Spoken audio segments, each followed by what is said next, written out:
Director for Clean and Healthy New York, and I'm pleased to welcome you all to our Public Policy and as an Innovation Driver panel. Good morning. Hope you guys are all caffeinated, or however it is you wake yourselves up, so we can have a lively discussion. We've got a great panel today. We've got Pam Eliason over on the far left from the Toxic Use Reduction Institute in Massachusetts, Kathy Curtis, who's the Executive Director of Clean and Healthy New York, and David Levine, who's the Executive Director of the American Sustainable Business Council. And so we are going to begin with Pam and have her come up. Well, each of our panelists, as yesterday, will give brief 10-minute presentations, and then we'll open it up and have a discussion afterwards with everybody.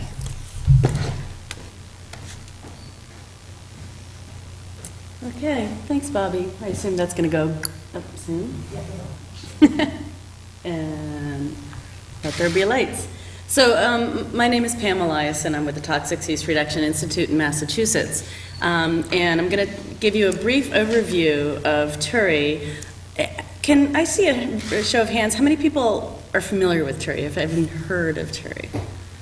Oh, good. So quite a few of you, which is great. So, but let me just give you a quick overview about who we are. So in Massachusetts, about 20 years ago, a little over 20 years ago, the legislature promulgated a statute that's called the Toxic Use Reduction Act, and it builds off of the federal act for reporting on releases of toxic chemicals. And what the Toxic Use Reduction Act does is it requires companies who use listed toxic chemicals over reporting threshold amounts to do reporting not only on their releases but also on their use of chemicals.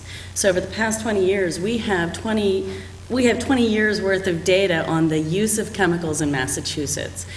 An important part of the act is a requirement for companies to plan, to do some planning around why they're using those toxic chemicals and are there ways that they can reduce their use of toxic chemicals.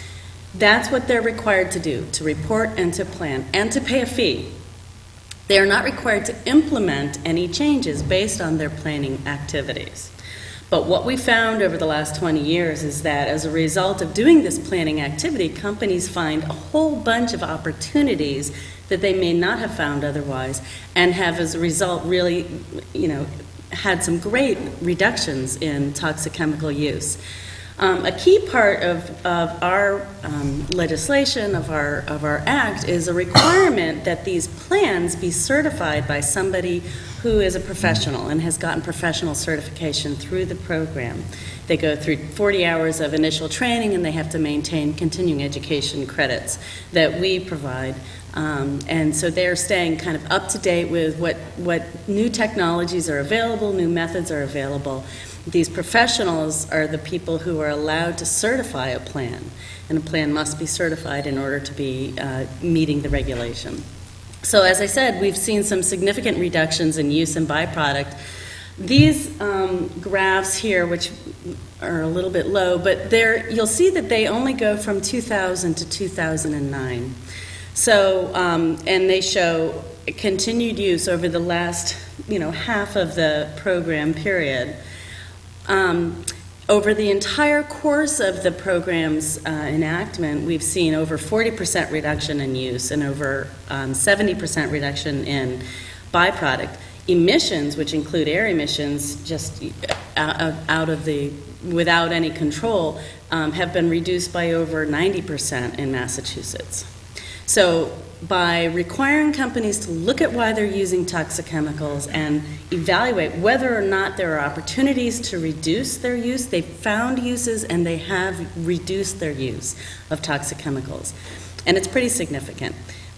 Even in the last period of time, you see there's still a 20% use and over 20% reduction in the use of toxic chemicals. And that's we think is still really an important reduction, because these are companies who have been in the program for the whole period of the act.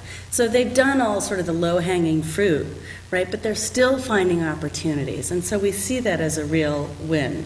So it continues to be successful. That's just a very brief overview. The act put in place 3 different agencies to support companies in reducing their use of toxic chemicals. One is the Toxic Use Reduction Institute, which I'm a part of. There's also the Office of Technical Assistance, and they do on-site confidential assistance for businesses. And then there's the Department of Environmental Protection that does the compliance and enforcement arm of the overall act and in the program. So, but we've seen real successes and continued successes. So I want to talk a little bit about what we do, and I want to put it into the context of safer alternatives. There was a session yesterday morning talking about avoiding regrettable substitutes, and that's something that we're very much engaged in and very interested in. We've been part of this interstate agency collaboration called the Interstate Chemicals Clearinghouse, IC2. And we've been very engaged in helping to develop the general framework for doing what we call an alternatives assessment. And that's what this graphic shows you, the process, defining your goal, what is it you're trying to achieve from a state's perspective. Remember, this is really designed for states. Identifying what chemicals there are of concern, identifying which uses are associated with a chemical, and then prioritizing those uses.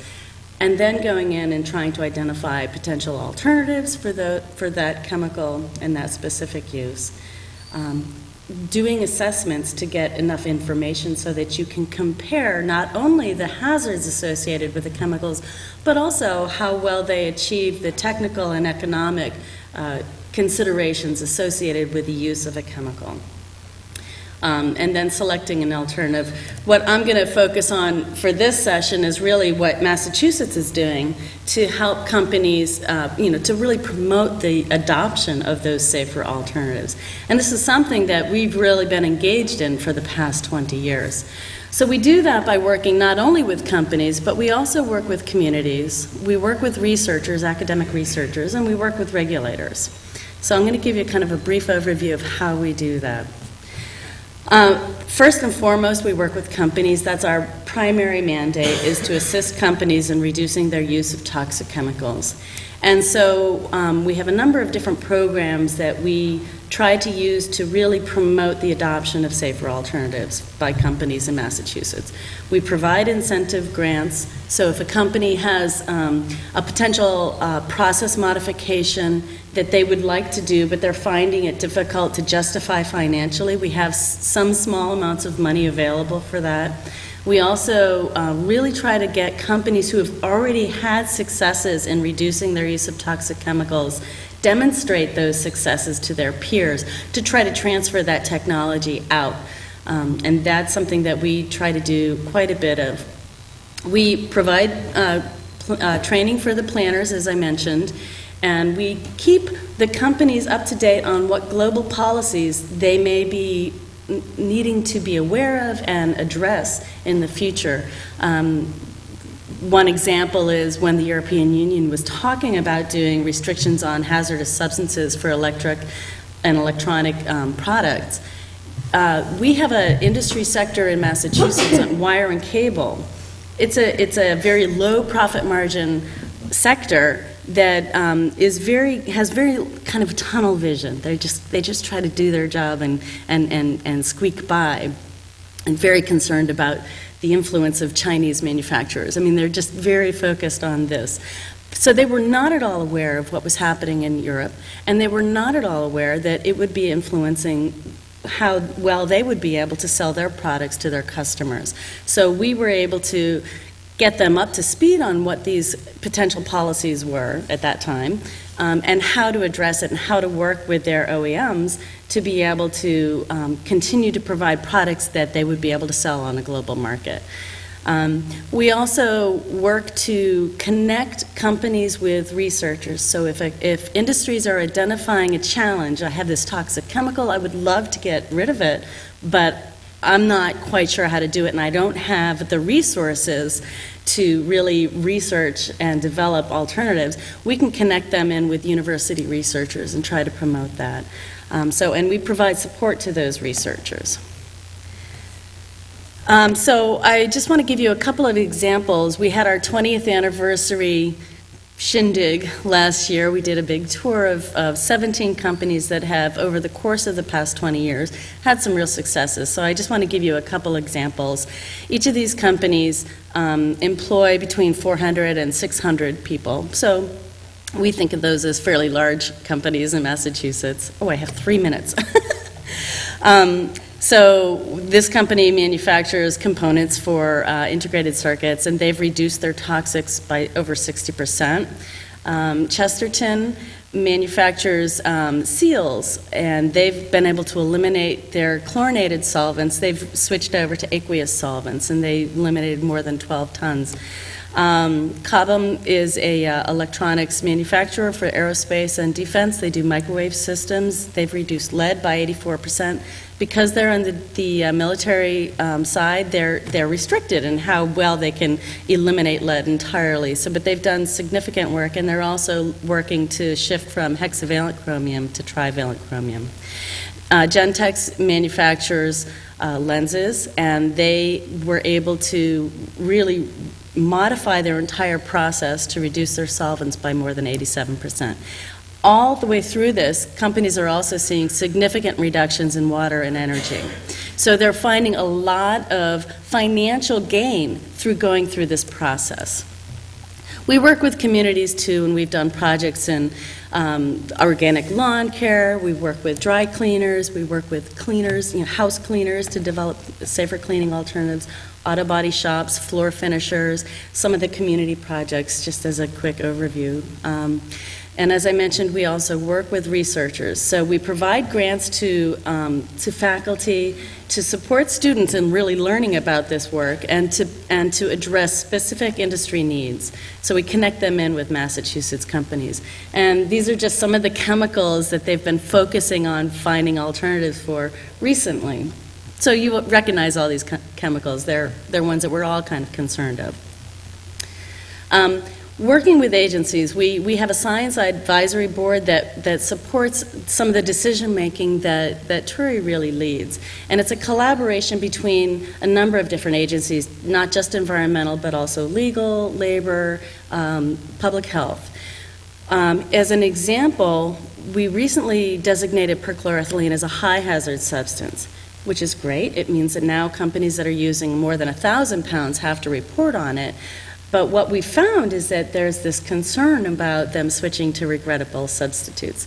So now we're trying to create a process in Massachusetts where we look at the alternatives as well as the chemical of concern when we're doing these designations.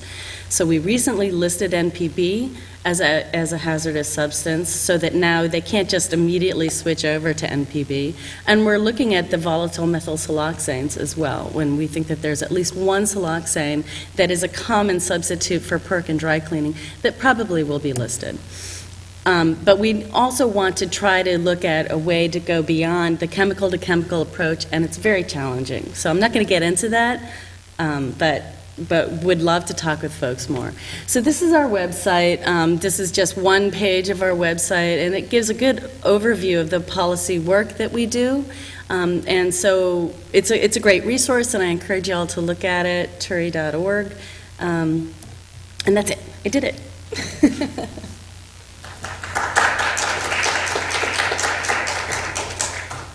Thanks, Pam. And next we're going to hear from Kathy Curtis, if I can get my screen to be the right size. Let's see.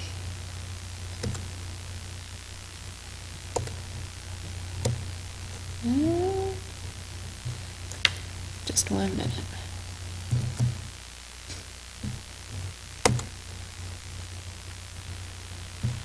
Sorry, Kath. No worries. Now we can see it up there, but not here. No. No. Do you want a piece of paper?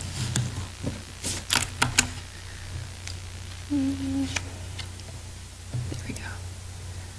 Just wasn't giving me that. There we go.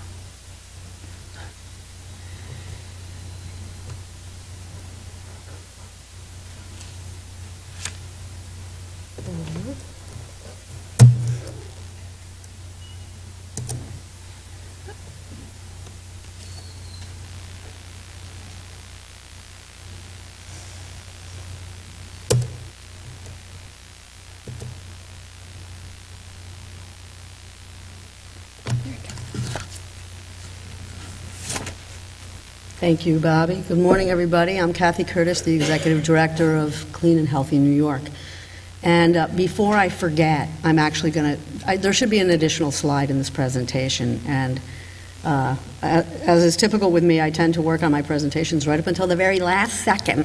And so before I forget, I'm just going to add a slide, figuratively, not literally, and talk about some policies that are innovation drivers that are on the incentive side, not on the ban side. And it's important to note them because they're often easier to achieve and are equally effective in driving innovation. And one is procurement policies, which I think we're going to be talking about more today, Bobby. Is there? And so government procurement policies don't require anybody to do anything. They're voluntary. They're saying, okay, we prefer products that don't contain these chemicals or that are X amount recycled content or, are green in some way, locally sourced, whatever the case may be. And so, folks tend to gravitate toward those procurement policies because they know they'll have a guaranteed market for those materials or services or products. And what that does is it creates an economy of scale that drives the price down for the rest of us. And so everyone tends to benefit, not only school systems and localities, but even individual shoppers. Another one is positive labeling. For example, the city of San Francisco now has green nail salons, and they have a little logo that you can put in the window that shows that they're not using products with formaldehyde and benzene and things of that nature. So people who can self-select, again, it doesn't ban anything, it doesn't require anything of anyone, but it enables some businesses to favorably differentiate themselves from others by having that logo, and people can look for it and know, because it has a specific governmental meaning, that they're complying with that. And the other one, which Pam actually sort of brought, not inadvertently brought to my attention, is infrastructure, funding for infrastructure like the Pollution Prevention Institute and the Toxic Use Reduction Institute. So that's really a government policy. It's a budget policy. And if states invest in that type of prevention, toxic use reduction, pollution prevention infrastructure, then they'll definitely, reap the benefit many times over in a better economy. So, before I forgot, just wanted to blurt that at you. Now, here are some, restrictive policies that have also driven innovation. I'm sure by now everyone's pretty familiar with bisphenol A. It's an endocrine disrupting chemical that's in polycarbonate plastic, and the resin that's in food can linings. It's in thermographic paper, CDs, these glasses probably, reading glasses, et cetera, many, many uses. And Suffolk County passed the first ban anywhere in the world, which is, we call it the shot heard around the world because up until that time, the chemical industry was very, and the trade association was saying, well, nobody's regulating BPA anywhere. So that was a point at which that could no longer be said. And then other New York counties, other states, and the state of New York introduced bills, and some of them passed. And that was accompanied by, these aren't necessarily in any chronological order, a lot of this stuff was sort of happening organically and at the same time, where reports were released that showed that some leaching of BPA into the contents of baby bottles was occurring. So major baby bottle makers said, whoa, children's product makers tend to be even more sensitive than other sectors, market sectors, to any negative publicity about toxic chemicals in their products for babies or children. And so they came out publicly and said, okay, we're phasing it out. We're not going to do it anymore. And at this point, the American Chemistry Council has declared that BPA, is no longer used in baby bottles, and it won't be in the future. So sort of enough already. It's not happening. So another case study is toxic flame retardants. Washington State banned deca-BDE. Other states introduced similar bills. Some of them passed. Some of them are still out there. And meanwhile, EPA declares pentaocta and deca-BDE as chemicals of concern, targeted for action. And the action under the Toxic Substances Control Act often includes test rules and significant new use rules, which are expensive for companies to conduct, and they avoid if possible. And as a result, EPA reached a voluntary agreement with U.S. PBD makers and their major importer. And I put quotes around voluntary because, it certainly is voluntary. There's no codification of that agreement, okay, unless states pass bans or if the federal government passes a ban. But they are sort of forced to the table based on being faced with those test rules and significant new use rules. And so that is what sort of motivates some of the voluntary agreements we've seen over the years with the phase-out of chemicals. And recently, New York passed a law banning one of the chlorinated trisses in baby and toddler products, and several states will be introducing similar laws in 2012. I just got an email from Washington State. It was a press release about their introduction of a tris ban. So, another example is phthalates, where numerous state policies restricting their use started to bubble up. Meanwhile, product testing found them in all kinds of places where they shouldn't be: children's toys, laundry detergent, perfume. And the federal government passed the Consumer Product Safety Improvement Act. So that gave time for companies to reformulate. And now, and in each of these instances, companies tend to sort of see the handwriting on the wall or see the direction where things are heading and start to quietly reformulating and moving these chemicals out of their products based on either the threat of legislation or higher public awareness and scientific data. So,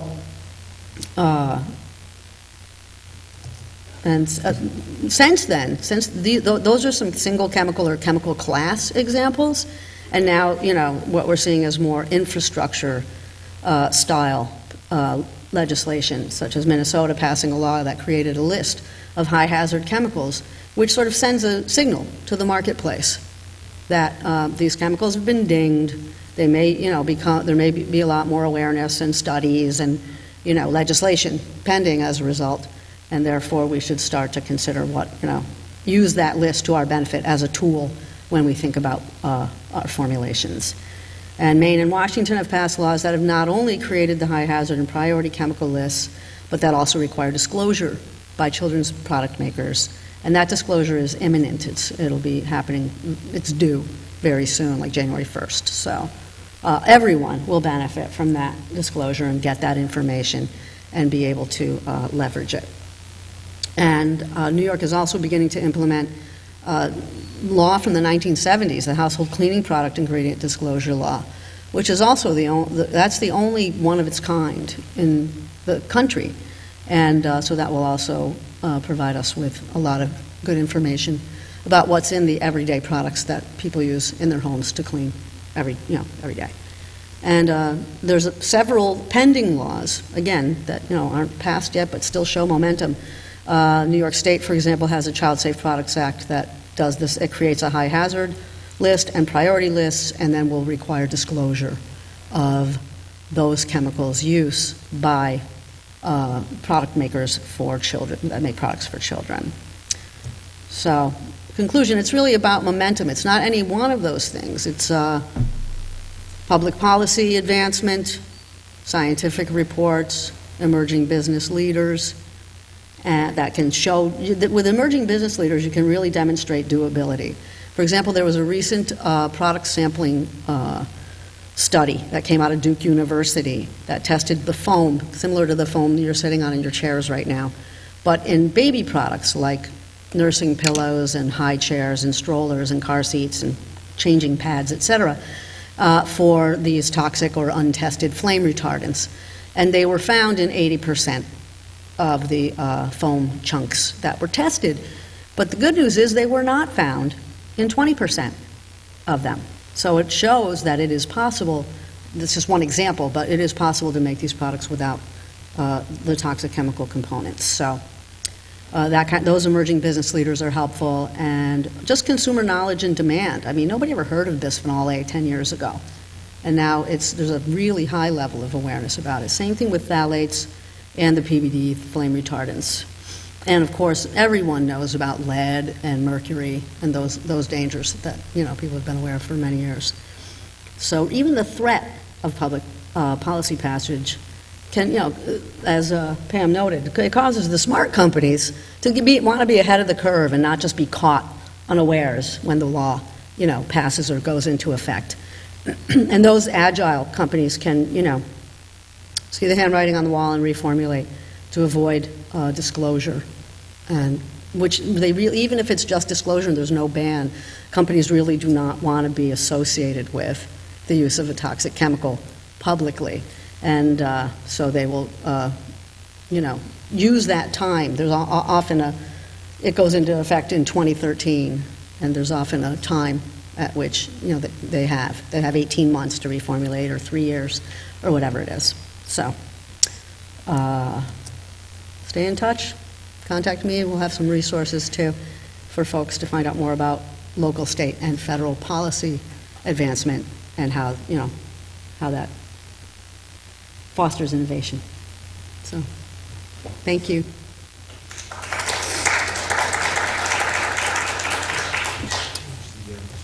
And I just want to note for everybody that all of these PowerPoint presentations are going to be put up on the HE2NY.com website after the conference, so you'll have access to all of this information, and the links, which are in yellow, our apologies, so it'll be easier for everybody to see them and get access to them.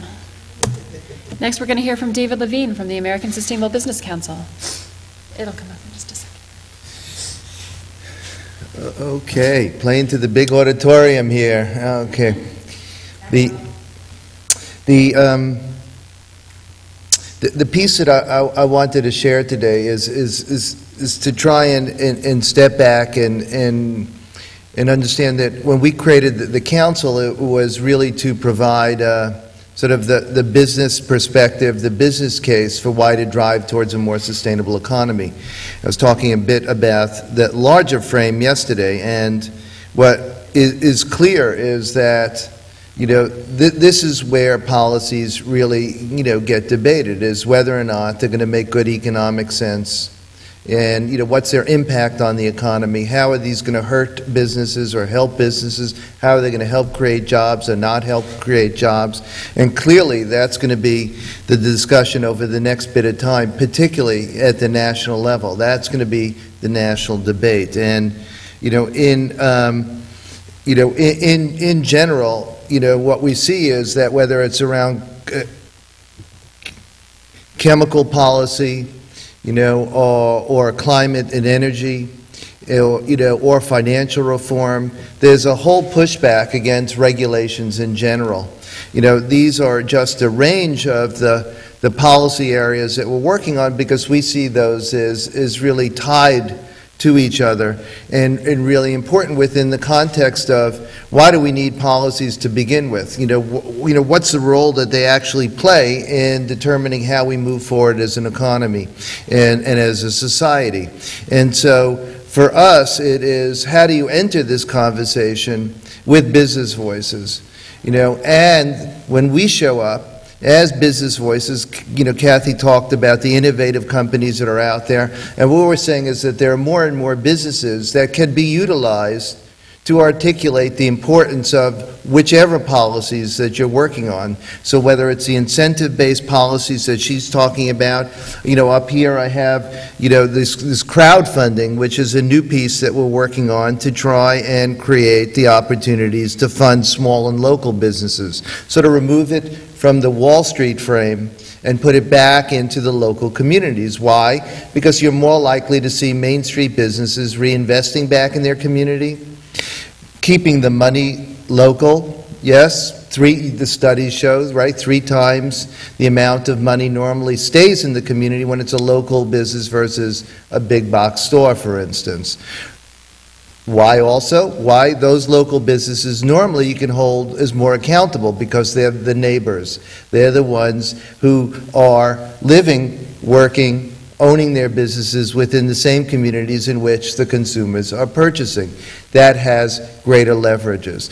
So what we're saying is that looking at the procurement type policies, the new funding type policies, Hopefully by Monday night, this benefit corporation legislation, is signed by Governor Cuomo, which creates this new corporate form in New York State. Doesn't do anything to the other corporate forms, but creates another for-profit way of businesses being able to incorporate that adheres them to a third-party standard around a more triple bottom line perspective, so that these companies could build into their corporate frame the adherence to a social and environmental set of benefits, right? And so what that helps to do is create some greater clarity in the marketplace. So as Kathy was saying, there's a lot of different ways in on creating the policy. And so just, because we're focused on a lot on the chemicals and healthy environments and the like, so I figured I'd run through the chemical policies and the like from the business perspective. So just in general, for us, obviously it makes sense. Lots of businesses are using chemicals, they're using materials, they're selling products. So we need to have some set of systems that help to guide all that.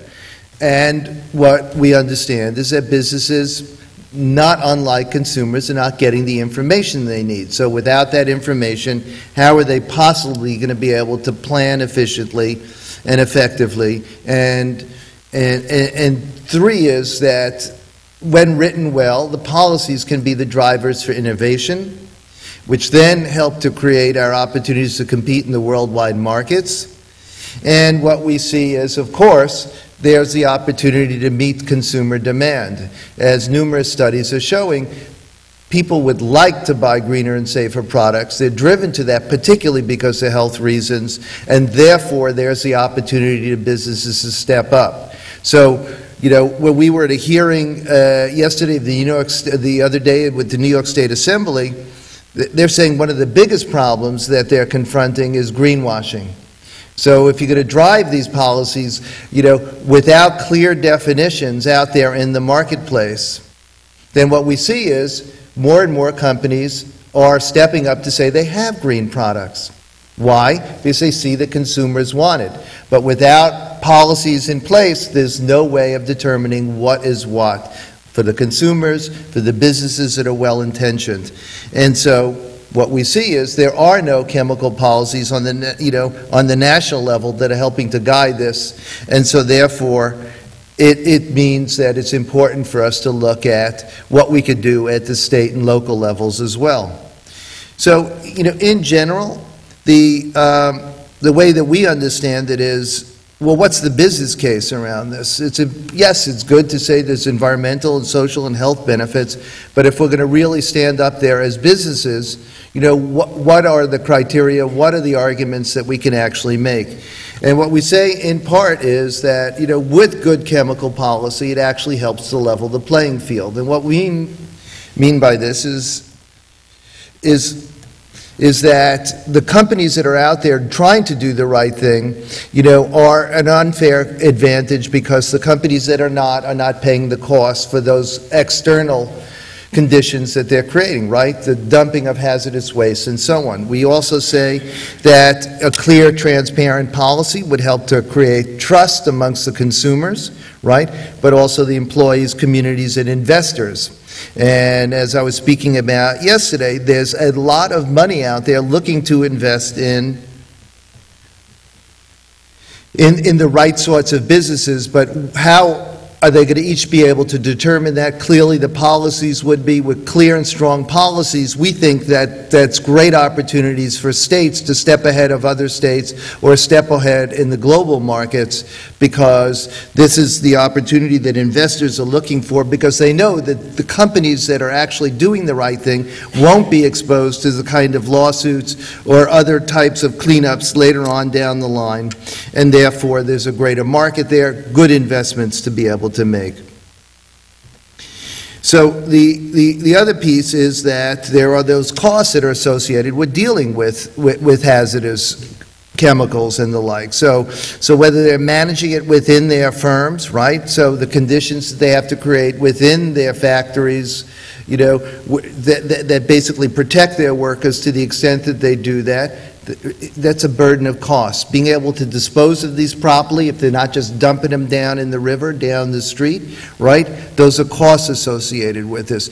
Gee, wouldn't it make more economic sense if you didn't have those kinds of expenses to bear within your business itself? If there are exposures in the workplace, clearly then workplace productivity goes down. Healthy employees means better productivity, and therefore, again, makes good economic sense. And then, finally, is the idea that, with good policy, then there's clarity in terms of how to move forward within the supply chain. Kathy talked about the example of BPA, and basically what we saw happen is through an increased consumer demand driven by a lot of the NGOs that were out there concerned about environmental health, all of a sudden it became a media story. Even more consumers became aware, and they were demanding non-BPA products. What happened was that you saw that companies that had stepped ahead of the curve were making millions of dollars overnight. They could keep products on the shelves. Retailers had switched. A company like Owens Corning basically reopened a glass plant to produce baby bottles. You saw all these things growing over, and then the companies that were heavily invested said you couldn't make this switch, made this switch overnight. But how can we go chemical by chemical, and keep making these upheaval type switches overnight? It doesn't make good business sense once again. So, what we said is that if there is no federal policy, then basically it's been talked about multiple times, and we need states to be the innovators. And what we hear at the federal level from the national and multinational companies is the reason that they're at the table, the reason the American Chemistry Council is at the table to fix TSCA, is because there are many more states now that are stepping up to pass legislation, and that's a maze that they don't want to have to walk through. So that's what's driving it. As Kathy said, also the need for other businesses to step up is either the fear of legislation or the passage of good legislation at the state. So therefore, that's the great opportunity. And what we were saying is both on the supply side and on the demand side of the opportunities. So in TSCA itself is what we wrote in is incentives for research around green chemistry and green engineering. So when we look at new bills here as well and around chemicals and materials, is build those two components in, and then you will have much more business support out there, because what it's trying to do is, here's the help that you're going to get around being able to push forward on these changes that you need to make, and we're here to support you in enabling that to happen. So with that, the key for us is whatever work you're doing, it's really important, we're saying, to involve the business community as early on as possible, but to look to this new business community in particular as well, those innovators, the triple bottom line companies, the sustainable companies, and the like, as your allies, to be able to help build up an understanding, move the legislature, move the media to this new place so that it can be good for business as well as for the environment, as well as for our communities. Thank you.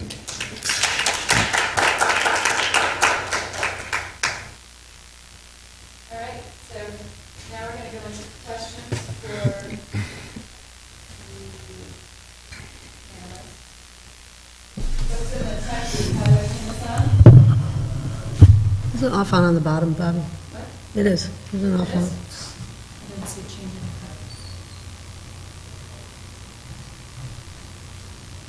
Huh. Worked yesterday. Is there anyone in the tech booth that could help us with the mic so we can record questions? Oh, you might have set it up. You got it? Try it now. No, it is. Look at that. All right. So, questions for the audience for our panelists. I pressed the button, but apparently not hard enough. Questions folks have for our panelists. Don't be shy. Or comments. Questions or comments? Hi, Michelle Salisbury from NYSERDA. Kathy spoke to this, but you guys all, I think, spoke in general. The question about labeling products, you were talking about, baby products, 80% had certain flame retardant materials, 20% didn't. There's not consistency in labeling for BPA or some other areas. And I was wondering if you could speak to if there's any efforts beginning to do some kind of standardized labeling, and is it at the state level, at the federal level? Well, most of the products have what Barry Chick was talking about yesterday. It's a law label. It states that the contents 100% polyurethane, which is obviously not the case because we found 6%, 12% of these flame retardants, which is deliberately added. It's not some accidental contaminant. So the labeling, and they'll say that they comply with California Technical Bulletin 117, which is a flammability standard that's just impossible to meet really without chemicals, because it's an open flame. You have to hold the open flame against polyurethane foam, which is a petroleum-based material that, will ignite. It's like rocket fuel, for God's sake. So those are about the only labels, though. And the law label is about 100 years old. It's very inadequate and needs to be updated. So that's when you look for these certifications, and some of the certifications are quite good. They're third party, they're very stringent, but even those only cover certain aspects of the product often, like whether it's organic or, the covering or the textiles. And some of them are downright useless or misleading. It's a self-certification where a company will create a certification and that their product already meets. And so there, we're green whatever certified. So it's very misleading to parents that, it's challenging enough being a parent without having having to be a toxicologist in your spare time, sort of thing. So I agree that there's a lot of more work that needs to be done there. You want to say something? Okay. The issue of labeling, standardizing that? Well, just the piece that you have companies like Seventh Generation, for instance, that have tried, very hard to disclose everything that's in their products, and even when they find things that are wrong, they've owned up to that historically and then tried to correct it, even if there were trace amounts and the like. And and what did they have to do, right? They created, how much could you fit on a bottle? How much could you fit on a package type dilemma? And they were always having they had labels on there, and then they had labels that you could pull and then expand it out, and then it was back to the website. And so the conversation becomes not only do you label and disclose what's in there, but how much information is then useful, and then how much do individual consumers have to then be researchers to go back and look at all the the different places in which these were tagged, up in Canada, over in Europe as hazardous, and so you have some simple tools that have been created, like the Good Guide, right? It was created as a way for consumers to basically scan the barcode and be able to sort of read up on a product and see how it gets tested. But all of that is sort of taking place in the NGO community. It's taking place, through third-party certifications, and this place of being able to get to clear and transparent standards, then clear definitions, is crucial here within the context, particularly of greenwashing, let alone too much information. So the piece around labeling is that it's a great first step.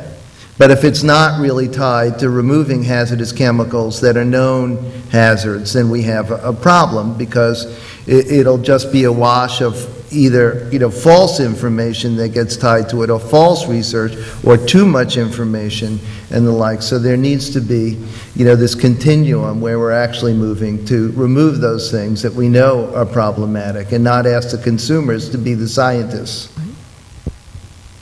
Other questions? Comments?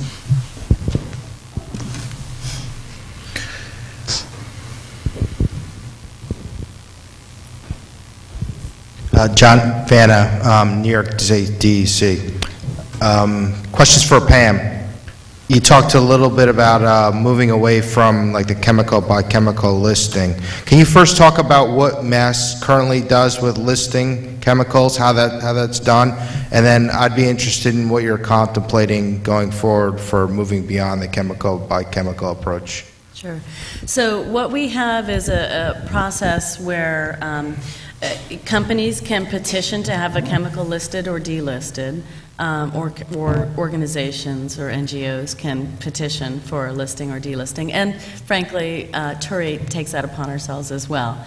So in the example where we noticed that the drop-in substitute for PERC was NPB, and companies were seriously talking about going that way, we recommended that that be considered. It goes to a science advisory board, a group that's been nominated by the governor of toxicologists and chemists, who then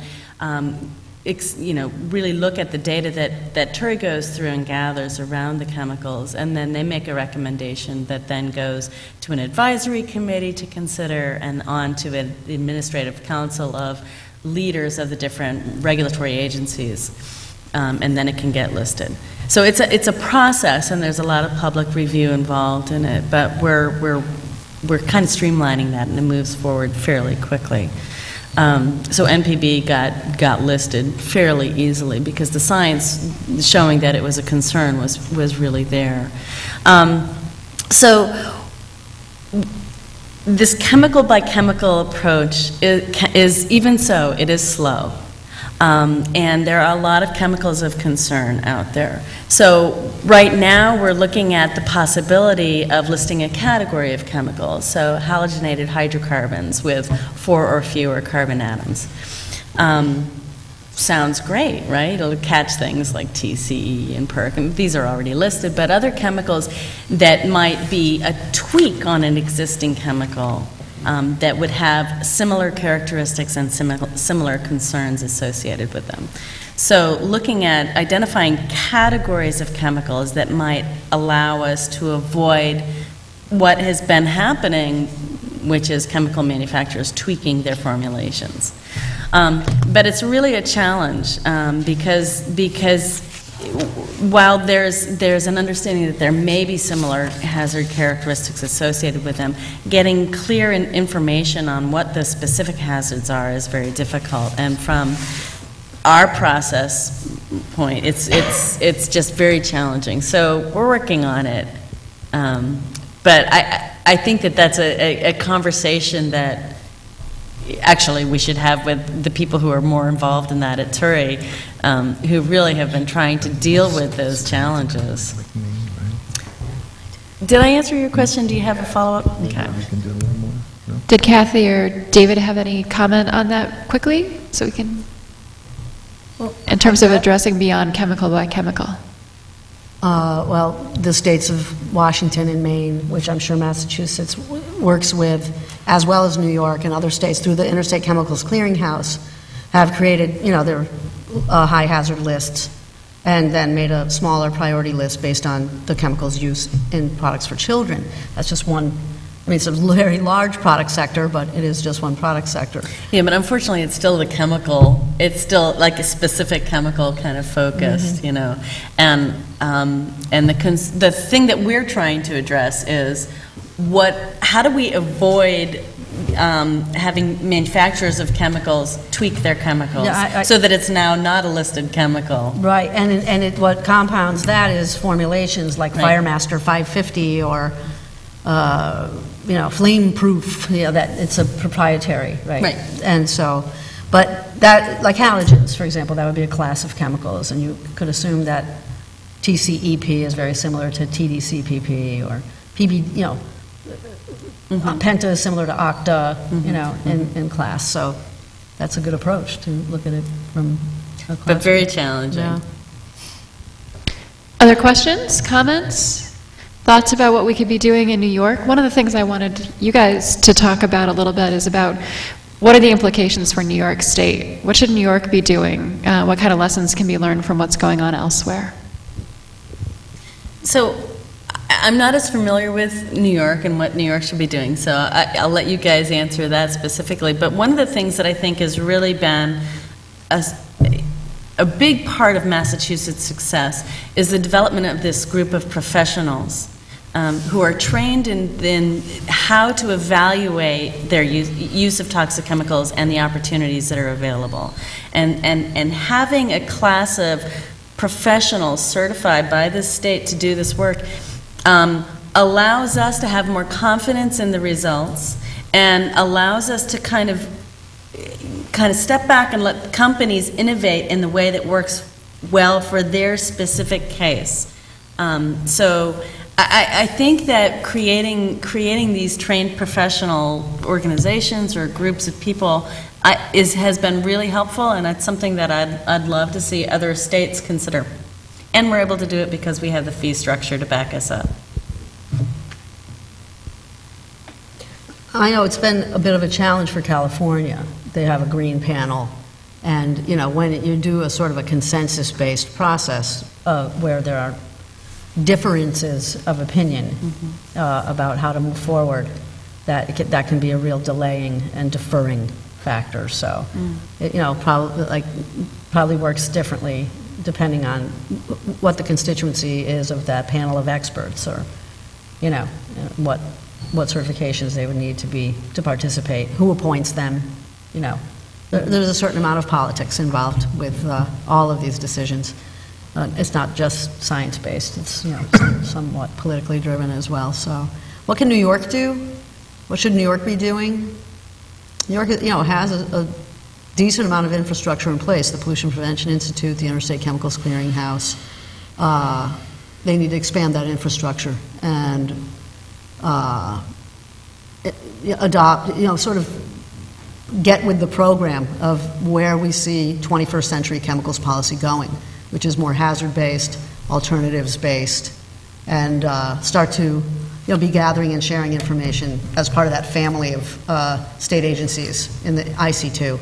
That's so that many hands make light work, and with the very limited resources that all states are experiencing, both as individual residents but also as governments, to the extent that I was struck, Pam, by you were talking about the dry cleaning fluids and PERC comparisons with other chemicals, and Kate was talking about that yesterday, that the Pollution Prevention Institute had done this hazard assessment for the different alternatives to PERC.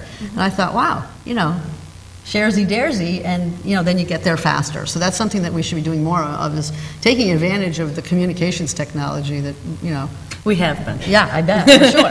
Yeah, so just doing more. Yeah, for example, Washington State has a ton of information about PBDEs. I understand that Maine is coming out with a lot of use data about BPA, because that's what makes it hard to do a risk assessment, is we don't even know where all of these chemicals are used. We don't even know all of the many pathways of exposure to really assess and determine what the risk really is.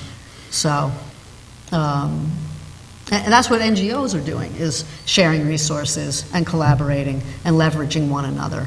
And so, if governments did more of that, I think that we would just get there faster. That's all.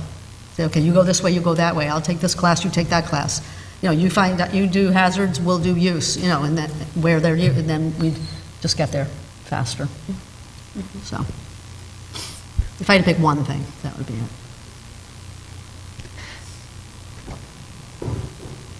All right, folks, up.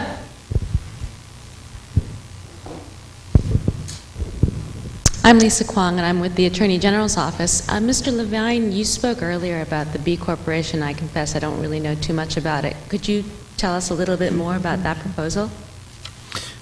Right. So it passed in the House, in the Assembly, and in the Senate, and it's presently on the governor's desk, hopefully to be signed by Monday night, actually.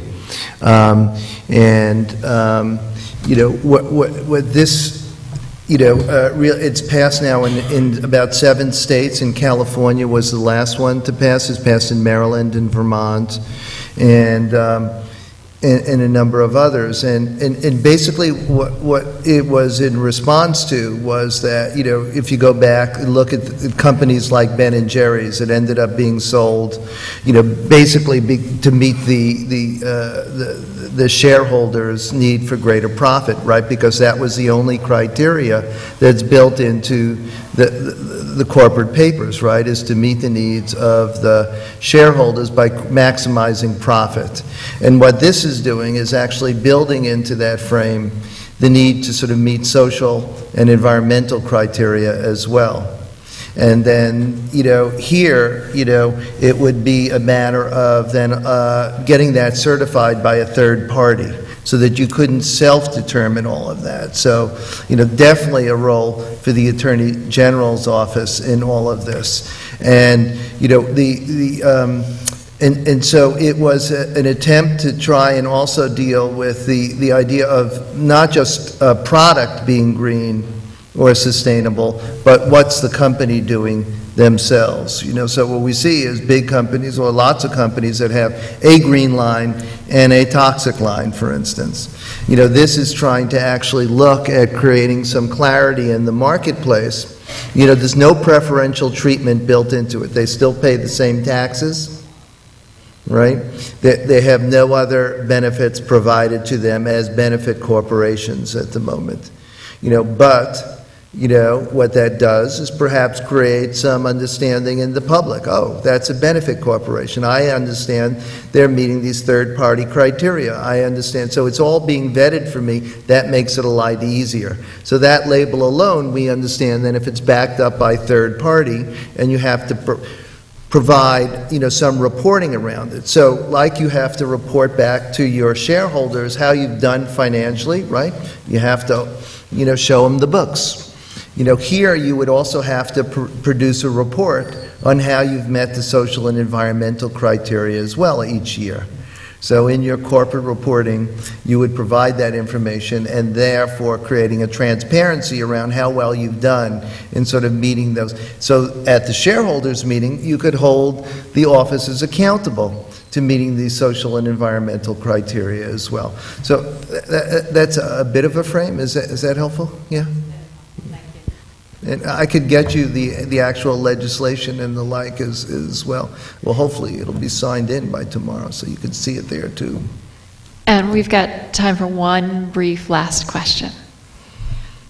Heather Saunders with NYSERDA. I was wondering if you actually have the bill number. I could look it up on LRS.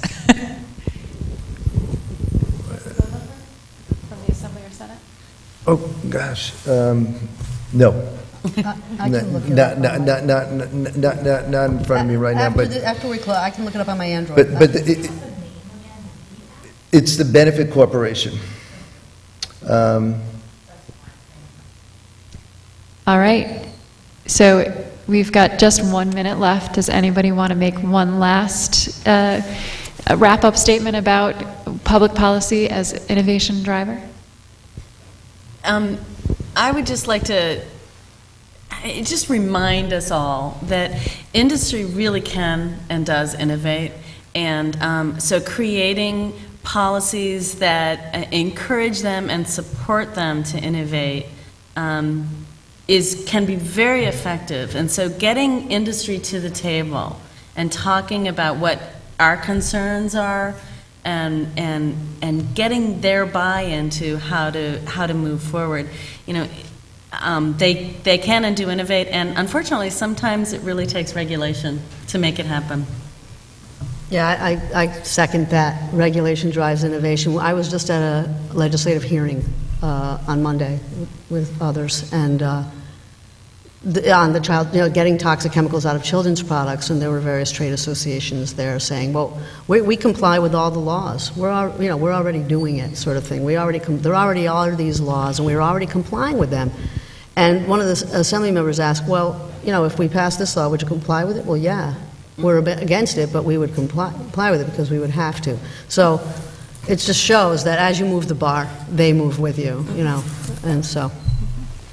And the other interesting one that came up was in conversations with some other companies, they said, well, we're moving towards, more sustainable practices. Well, then you would support the policy and the legislation behind it. Well, no, I wouldn't. Well, what's driving you to actually be more sustainable? Well, the policy and regulations that are in place.